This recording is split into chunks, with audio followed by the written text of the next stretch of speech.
Hello everyone, welcome to auto IAS academy YouTube channel. और आज हमारी ग्रेट इंडियन थिंकर की सीरीज़ में हम अपने नेक्स्ट थिंकर के बारे में आज हम जो हैं डिस्कशन करेंगे। और आज हमारे जो थिंकर हैं, it is one of the very important personality जिनका फ्रीडम स्ट्रगल के साथ साथ इंडिया के उस समय की जो नेशनलिस्टिक मूवमेंट रही हैं उसमें एक बहुत ही मेजर कंट्रीब्यूशन रहा है। नेशनलिज्म की राइज़ की अगर हम बात करते हैं तो तिलक साहब का एक बड़ा ही फेमस स्लोगन हुआ है, that is freedom is my birth right and I must have it, जिसकी वजह से 1905 के बीच में उस समय बंगाल की पार्टीशन के अगेंस्ट में जो स्वदेशी मूवमेंट चलाई गई थी उसके ओपोजिशन में एक बहुत स्ट्रॉन्ग नेशनलिस्टिक करंट जो था वो महाराष्ट्र, बंगाल और बाकी एरिया में जो था उस समय दौड़ रहा था। तो चलिए आज तिलक जी के बारे में इनका एक बायोग्राफिकल जो स्केच है उनको रीड करते हैं और देखते हैं कि तिलक जी किस तरह से अपनी लाइफ में राइज करते हैं और किस तरह से उस समय की पॉलिटिकल और सोशल और बाकी क्वेश्चंस को जो हैं उस समय हैंडल करते हैं। अगर हम तिलक जी की अर्ली लाइफ की बात करते हैं तो बाल गंगाधर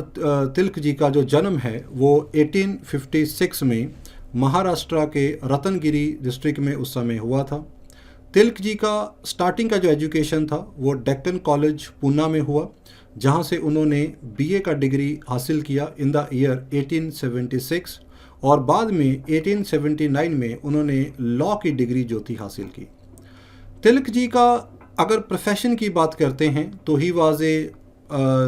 लॉ में उनका जो था डिग्री यहाँ पे था, लेकिन तिलक जी ने लीगल फील्ड को अपना कैरियर ऑप्शन जो था वो नहीं चूज़ किया बल्कि वो टीचिंग साइड पे चले गए। अब टीचिंग साइड पे वो क्यों गए हैं, इसका एक रीज़न ये भी था क्योंकि तिलक जो थे वो उस समय की जो कंडीशन थी, चाहे वो पॉलिटिकल कंडीशन की बात करते हैं, the way the British were ruling in India, the way they were exploiting in India and along side उस समय के जो सोशल और बाकी कल्चरल क्वेश्चन भी थे, उन सब को एड्रेस करने के लिए तिलक जी को ये लगता था कि हमारे देश की बहुत सारी समस्याएं जो हैं उनका एक ही हल है, दैट इज़ एजुकेशन। क्योंकि अगर हम इंडियंस को अगर हम उनको बेहतर इंडियन वे में अगर हम उनको एजुकेट कर पाएँ तो हम उनको ना सिर्फ अवेयर कर सकते हैं बल्कि जो इंडिया की प्रेजेंट प्रॉब्लम्स हैं उनको भी बेटर एड्रेस कर सकते हैं। इसी पर्पज़ से तिलक जो थे वो अपना लीगल कैरियर छोड़ के वो इस एजुकेशन की फील्ड में आए और इन्होंने अपने कुछ साथियों के साथ चिपलांकर, अगरकर और नाम जोशी जैसे साथियों के साथ मिलके एक न्यू इंग्लिश स्कूल की स्थापना की इन द ईयर 1880।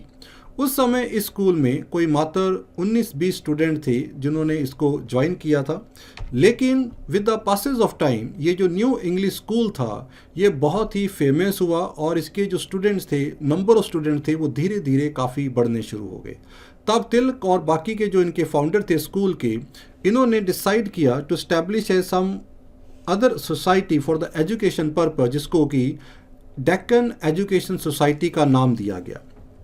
इस सोसाइटी का जो मेन एम था, जिस तरह इंडिया में उस समय जो क्रिश्चियन मिशनरी थे वो अपने एक चेन ऑफ स्कूल ओपन कर रहे थे और कॉलेजेस ओपन कर रहे थे, तो इसके लिए इन्होंने भी ये स्कूल की एक चेन ओपन करने की स्टार्टिंग की गई ताकि जो इंडियन हैं उनको इंडियन हिस्ट्री, इंडियन वैल्यूज़ और इंडियन कल्चर के बारे में एजुकेट किया जाए, जो इनको लगता था कि इन स्कूल एंड कॉलेजेस में नहीं किया जाता है और इंडिया को उन्हीं की ही हिस्ट्री से जो है वो उन्हें इग्नोरेंस में रखा जा रहा है। और इसी में हम देखेंगे कि इसी सोसाइटी का एक बहुत ही फेमस कॉलेज भी हुआ है, that is basically Fergusson college, जो उस समय बॉम्बे के गवर्नर थे सर जेम्स फर्ग्यूसन, इनके नाम पे रखा गया था और क्योंकि इनकी फाउंडेशन भी इनके द्वारा ही यहाँ पे रखी गई थी। इस कॉलेज में तिलक जो थे वो मैथमेटिक्स जो थे वो टीच किया करते थे। अब क्योंकि तिलक जो थे वो एजुकेशन फील्ड में आ चुके थे, काफ़ी पढ़ने पढ़ाने का काम उनका यहाँ पे चलता था, सो नेचुरली जो तिलक थे वो धीरे धीरे जर्नलिज्म की तरफ भी जो यहाँ पे जाना शुरू हो गए। 1881 में जो तिलक थे इन्होंने अपना जर्नलिज्म में अपना पहला कदम रखा और यहाँ पे इन्होंने 2 न्यूज़पेपर की स्टार्टिंग की। एक इंग्लिश वीकली न्यूज़पेपर था जिसका नाम था मराठा, स्टार्टिंग में इसको तिलक खुद एडिट किया करते थे, और एक मराठी वीकली था जिसका नाम था केसरी, जिसकी एडिटर जो थे वो आगरकर उस समय हुआ करते थे। और उस समय की अगर मैं सोशल जहाँ कल्चरल इशू की बात करूँ तो तिलक जो थे वो थोड़ा ज़्यादा लिबरल यहाँ पे नहीं थे। और इनके जो बाकी के जो सोसाइटी के जो बाकी के फाउंडर थे, जैसे कि गोपाल कृष्ण गोखले थे, जहाँ आगरकर थे, they were quite liberal in their thinking. तो उनकी वजह से जो इनकी आपसी जो मतभेद थे वो यहाँ पे ज़्यादा बढ़ने शुरू हो गए, क्योंकि तिलक जो थे ये गर्ल एजुकेशन को ज़्यादा फेवर जो थे वो नहीं करते थे। और उस समय जो एज ऑफ कंसेंट बिल जो था वो लाया गया था कि 12 साल से नीचे की लड़की के साथ कोई भी जो सेक्सुअल रिलेशनशिप है वो क्राइम माना जाएगा। इस बिल के भी जो मलबरी के द्वारा इसकी बहुत बड़ी कैंपेन भी चलाई गई थी इस बिल की फेवर के चलते, तो इस बिल के भी तिलक जो थे वो इसके ओपोजिशन में थे। तो इसी डिफरेंस के चलते हुए जो तिलक जो थे उन्होंने अपनी इस सोसाइटी से, डेक्कन एजुकेशन सोसाइटी से जो था अपना रिज़ाइन दे दिया। और बाद में जो 2 न्यूज़पेपर मराठा या केसरी की बोलते हैं ये भी इन्होंने अपनी सोल प्रॉपर्टीशिप के नीचे अपने पास रख लिए, क्योंकि गोखले जी और आगरकर के साथ इनकी जो थिंकिंग प्रोसेस था वो मैच नहीं करता था। अब जर्नलिज्म से अगर हम पॉलिटिकल कैरियर की तरफ चलते हैं, क्योंकि उस समय तिलक जो थे महाराष्ट्र के अंदर एक बहुत बड़ा नाम और इन्फ्लुएंस रखते थे, तो 1889 में तिलक के द्वारा जो था ये कांग्रेस के अंदर इनको ज्वाइन किया गया। कांग्रेस को ज्वाइन करने के बाद जो पॉलिटिक्स के अंदर एक स्पिरिचुअल एलिमेंट की इंट्रोडक्शन भी जो थी वो तिलक के द्वारा की गई। अब तिलक जो थे वो अपनी आइडियोलॉजी को और एक सेंस ऑफ नेशनलिज्म को ज़्यादा से ज़्यादा मास्टर्स के अंदर जो थे उसको लेके जाना चाहते थे, जिसके लिए इन्होंने एक गणपति फेस्टिवल और शिवाजी फेस्टिवल की स्टार्टिंग की।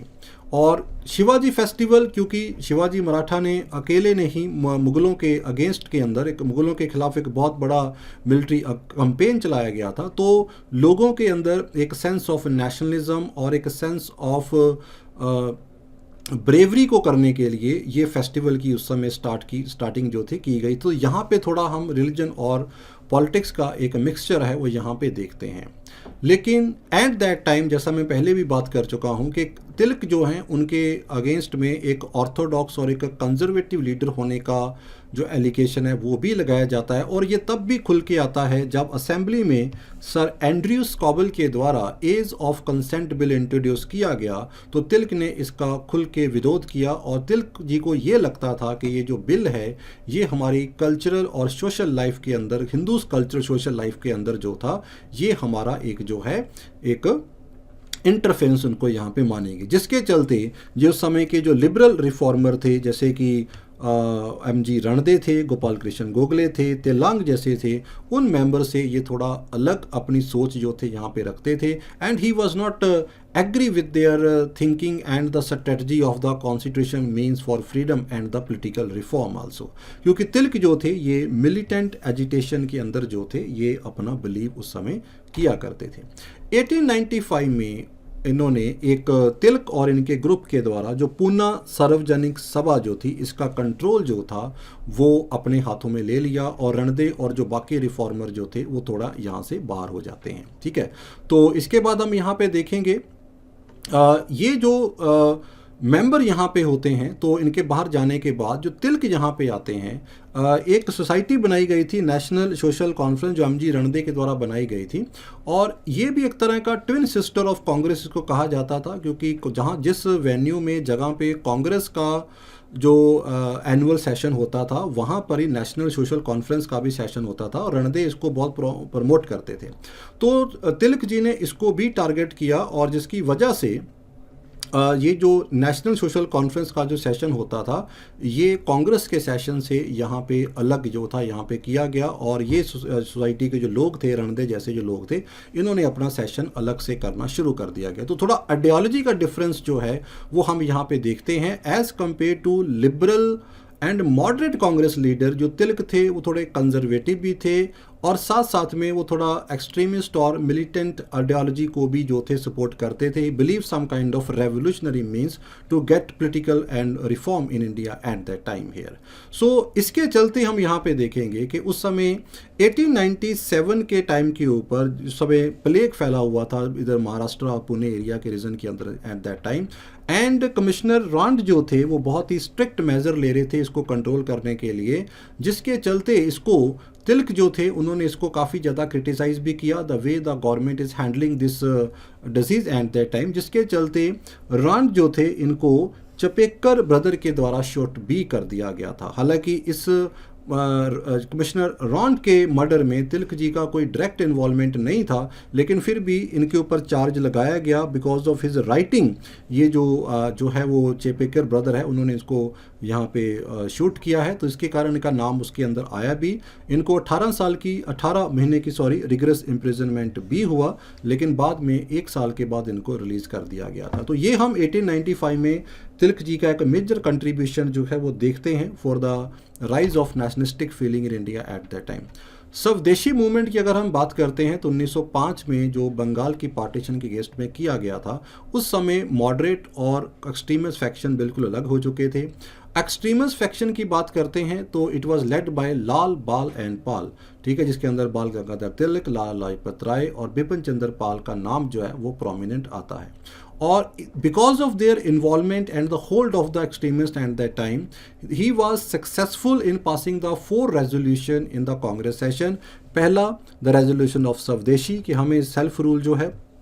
To use the indigenous product. Swaraj की यहाँ पे एक बात की गई, स्वराज का मतलब यहाँ पे कुछ लीडर के लिए सेल्फ रूल से था, लेकिन अगर मैं अरविंदो घोष या उनकी बात करूँ तो उनके लिए स्वराज का मतलब कंप्लीट इंडिपेंडेंस से भी था। Along with the boycott of the foreign made product and promotion of the national education जो था, इसको भी यहाँ पे प्रमोट किया गया। तो स्वदेशी मूवमेंट में इनका एक मेजर कंट्रीब्यूशन जो है इस तरह से हम यहाँ पे देखते हैं। 1908 में उस समय एक अलीपुर बॉम्ब केस के अंदर जो था, एक कॉन्स्पिरेंसी केस के अंदर बहुत सारे नेशनलिस्टिक लीडर को अरेस्ट किया गया था, जिसके अंदर घोष ब्रदर भी थे, वीरेंद्र घोष थे, अरविंदो घोष थे और 37 लोगों को और भी अरेस्ट किया गया था। और इस केस के अंदर तिलक को भी अरेस्ट किया गया था, क्योंकि इन्होंने एक केसरी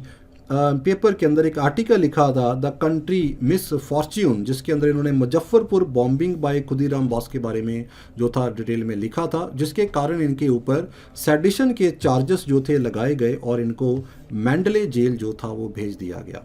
मैंडले जेल से जब तिलक वापस आते हैं 1914 में, तो ये काफ़ी चेंज हो जाते हैं और अपना जो इनकी पहली मेथडोलॉजी जो होती है, जो एक रेवोल्यूशनरी आइडियोलॉजी को ये फॉलो करते थे, उसकी जगह पे अब he was also in favour of self rule, और ये कॉन्स्टिट्यूशनल मींस को सपोर्ट करते हैं यहाँ पे। और इसके लिए ये एनी बेसेंट के साथ उस समय एक होम रूल मूवमेंट की स्टार्टिंग करते हैं 1916 के अंदर, जो काफ़ी सक्सेसफुल भी रही है क्योंकि it was very well organise at that time. तो होम रूल के मीडियम से इन्होंने सेल्फ रूल की बात भी की यहाँ पे।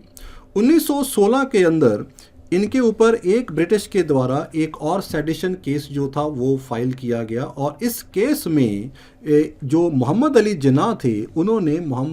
तिलक को जो था इसको यहाँ पे सपोर्ट भी किया था, इनको डिफेंड किया था as his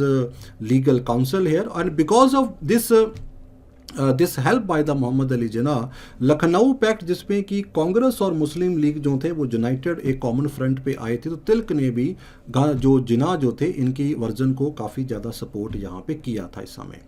and during this time एक ब्रिटिश ऑथर थे जिनका जर्नलिस्ट थे वैलेंटाइन कायरल जिनका नाम था, इनके द्वारा एक बुक लिखी गई थी द इंडियन अनरेस्ट, जिसके अंदर इन्होंने तिलक को ब्लेम किया था because of the various underground activity for the nationalistic anti British activities के लिए इसको ब्लेम किया था। तो तब तिलक जो थे ही वेंट टू लंदन, ये लंदन गए और उस समय लंदन में ये काफ़ी समय इनका इस लीगल केस में वहाँ पे इन्वॉल्व रहा यहाँ पे, और लेकिन केस ये जीत नहीं पाए और 1919 में ये वापस इंडिया पे आ जाते हैं, क्योंकि लंदन का क्लाइमेट जो था ठंड काफ़ी थी, काफ़ी हार्श होता था, तो इंडियन के लिए बहुत सारे इंडियन वहाँ पे जाके अक्सर बीमार भी हो जाते थे यहाँ पे। लेकिन लंदन से जैसे ही वापस आते हैं तो ये ज़्यादा लंबा समय नहीं जी पाते हैं और 1 अगस्त 1920 को तिलक जो हैं इनकी डेथ हो जाती है। ये वो दिन था जिस दिन महात्मा गांधी जी ने नॉन कॉपरेशन मूवमेंट को लॉन्च किया था, तो इस दिन इनकी डेथ होती है। और अगर मैं तिलक जी के बारे में अगर उनकी मैं एज ए लिटरेरी साइड देखता हूँ तो तिलक जी के द्वारा 3 मेजर लिटरेरी वर्क जो हैं लिखे गए हैं। Number 1 is Orion researches into the antiquity of the Vedas. Second book जो इनके द्वारा लिखी गई the Arctic home in the Veda, और तीसरी थी गीता रहस्य। ये 3 मेजर लिटरेरी वर्क जो हैं वो तिलक के द्वारा लिखी गई है। सो this was the a brief biography discussion about the Tilak. I hope this lecture will help you in your UPSC and another civil service exam to answer the question related to Tilak, and including in mains as well as in the prelims. So keep reading and keep working. Thank you very much and all the best.